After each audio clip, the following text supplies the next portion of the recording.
माँ, अब कोई बहाना नहीं चलेगा। अब तो पापा भी रिटायर हो गए हैं, इसीलिए आप हमारे पास आ जाओ हमेशा के लिए।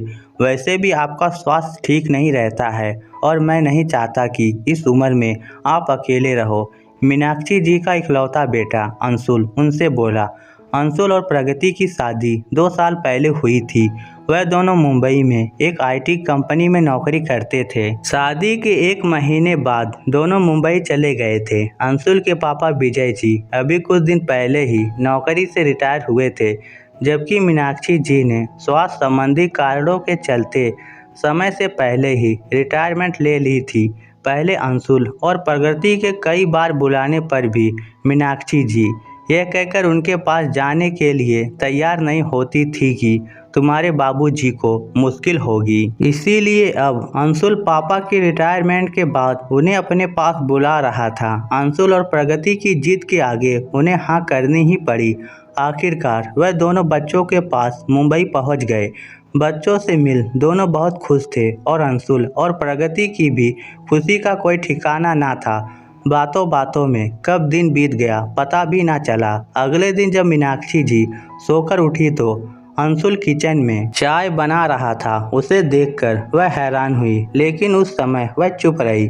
फिर थोड़ी देर बाद उन्होंने देखा कि प्रगति सब्जी बना रही थी तो अंशुल टोस्ट बना रहा था। नाश्ते के बाद दोनों ऑफिस चले गए। आज प्रगति ने अपनी काम वाली बाई राधा को बाद में आने को कहा था, क्योंकि अब तो माँ बाबूजी घर पर ही थे। अब शाम को ऑफिस से आने पर आदत अनुसार अंशुल हाथ मुंह धोकर चाय बनाने चला गया और प्रगति मम्मी पापा के पास बैठ गई। यह देखकर मीनाक्षी जी से रहा ना गया। वह अंशुल के पास जाकर बोली, बेटा, बहू तो बैठी है और तुम चाय बना रहे हो। मैंने तो तुमसे कभी एक गिलास पानी भी नहीं लिया। माँ, प्रगति भी तो नौकरी करके आई है और उसे तो रात के खाने का काम भी तो देखना है। अंशुल बोला, पर बेटा, मैं भी तो नौकरी करती थी, लेकिन कभी भी तुम्हारे बाबूजी की मदद नहीं ली। उन्हें ऑफिस से आने के बाद सब कुछ बैठे बैठे ही तो मिलता था। पहले तो काम वाली बाई से भी काम ना करवाया। मैं सब काम स्वयं करती थी। सुबह जल्दी उठकर स्कूल जाने से पहले मैं सारे काम निपटा लेती थी।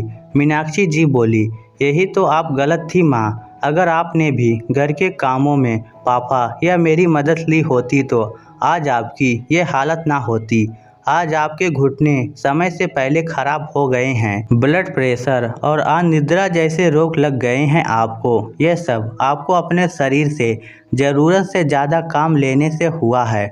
आप तो मेरे चाहने पर भी मुझे कोई काम नहीं करने देती थी, लेकिन अब मुझे समझ आ चुका है कि स्वास्थ्य है तो सब कुछ है। हमें ही तो आपस में एक दूसरे का ख्याल रखना है। जो गलती आपने की है मैं उसे दोहराना नहीं चाहता। मैं चाहता हूँ कि प्रगति पर काम का अतिरिक्त बोझ ना पड़े, जिससे उसका स्वास्थ्य ठीक रहे। अब मैं आपको भी कोई फालतू काम नहीं करने दूंगा। आपके जैसी कई महिलाएं सोचती हैं कि पुरुष केवल बाहर का काम करने के लिए ही है। यह सोच गलत है। हमें इस सोच को बदलना होगा। अब मीनाक्षी जी निरुत्तर थी। वह सोच रही थी कि अंशुल सही तो कह रहा है।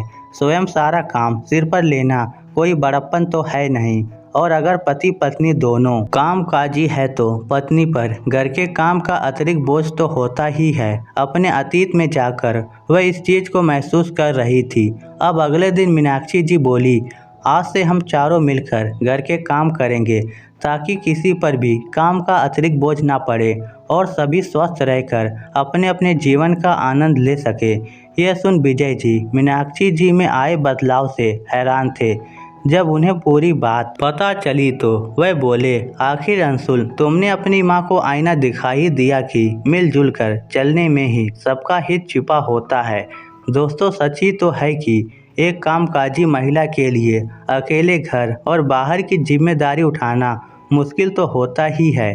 अगर परिवार में सभी मिलजुल कर काम करे तो काम आसान हो जाता है। इस स्टोरी को लेकर आपकी क्या राय है, नीचे कमेंट करके हमें ज़रूर बताइएगा। धन्यवाद।